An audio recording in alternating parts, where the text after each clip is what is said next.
berbangga dan puji syukur atas berkat, rahmat dan hidayah Allah Subhanahu wa taala. Karena atas berkat rahmat dan hidayahnya kita masih sempat berkumpul di tempat yang insya Allah barokah ini.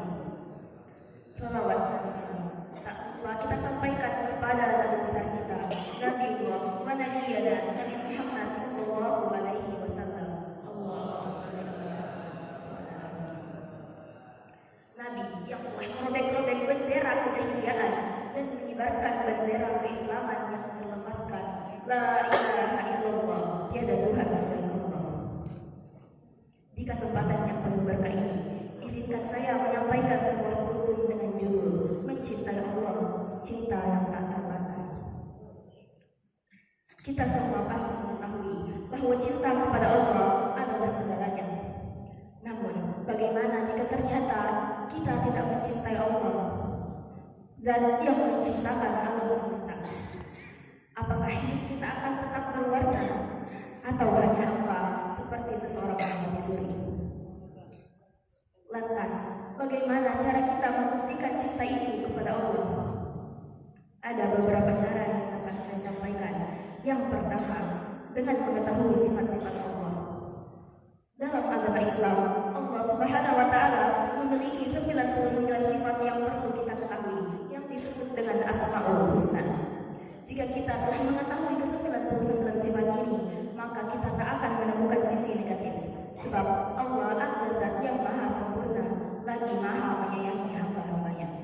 Dengan memahami, menghayati dan merenungi sifat-sifat Allah ini, maka kita akan menyadari bahwa Allah adalah Zat yang maha agung atas segalanya.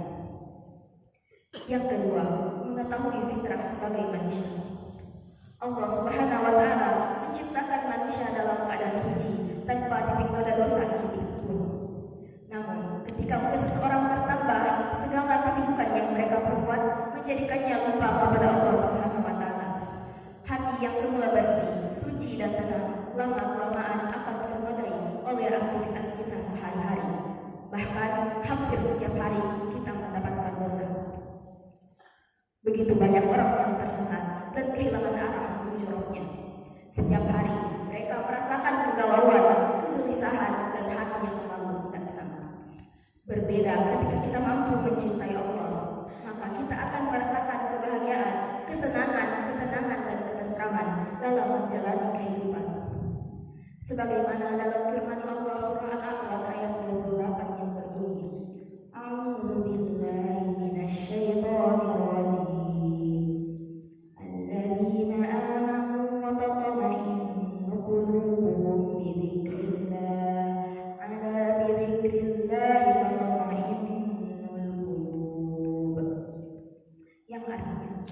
Yaitu orang-orang yang beriman dan hati mereka menjadi tentram dengan mengingat Allah. Ingatlah, hanya dengan mengingat Allah hati menjadi tentram. Yang ketiga, menjaga kebersihan hati. Hati adalah kunci segala hal menuju Allah Subhanahu wa taala. Amal kebaikan berawal dari hati yang bersih dan dilandasi dengan niat yang ikhlas. Jika kita memiliki hati yang kotor, maka Allah akan melakukan respon keinginan kita. Bahkan jika kita terlebak dalam kesesatan pun akan dibiarkan olehnya. Maka dari itu, hendaknya kita senantiasa menjaga hati agar bersih dengan selalu beristighfar setiap saat. Dalam hadis yang diriwayatkan oleh Imam Muslim, Rasulullah SAW bersabda, "Sungguh Allah tidak melihat kepada rupa dan harta kalian, tetapi Ia melihat kepada hati dan amalan kalian." Hadis riwayat Muslim. Hati adalah kunci segala hal. Maka jika kita senantiasa berbuat baik, berpikir baik, dan tidak macam-macam dalam urusan hati, insya Allah semuanya akan berjalan dengan lancar. Ilmu akan mudah masuk ke dalam diri kita. Bahkan menghafal lantunan ayat suci Al-Quran pun akan mudah jika kita senantiasa menjaga hati agar tetap bersih. Yang keempat, beribadah yang khusyuk dan ikhlas. Ibadah terbagi menjadi dua, yaitu ibadah mahdan dan ibadah ghairu mahdan. Di antaranya ibadah mahdan yaitu sholat, zakat, puasa, dan haji.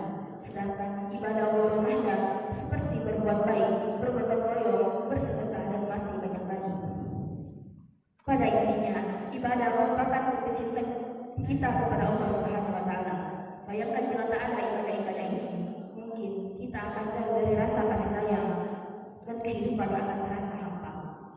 Allah Subhanahu wa taala berfirman dalam Al-Qur'an surah Al-Qur'an ayat 1 ayat 1 sampai 3.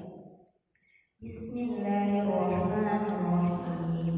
Wal 'asr innal insana lafi khusr illa alladziina aamanu wa 'amilus shalihati wa tawashaw bil haqqi wa tawashaw bis sabr. Yang demi masa sungguh manusia berada dalam kerugian kecuali orang-orang yang beriman dan mengerjakan kebajikan serta saling menasihati dalam kebenaran dan saling menasihati dalam kesabaran. Ayat surah ini menjelaskan kepada kita bahwa manusia akan berada dalam kerugian kecuali mereka yang berbuat makruh dan menjauhi yang mungkar. Itulah perintah dari Allah Subhanahu wa taala untuk senantiasa mengingatkan hamba-hambanya. Sebagai kesimpulan, marilah kita membuktikan cinta kepada Allah dengan senantiasa beribadah kepadanya, melaksanakan perintahnya dan menjauhi larangannya. Mungkin cukup sekian yang dapat saya sampaikan. Mohon maaf bila ada kesalahan. Minallahi musta'an.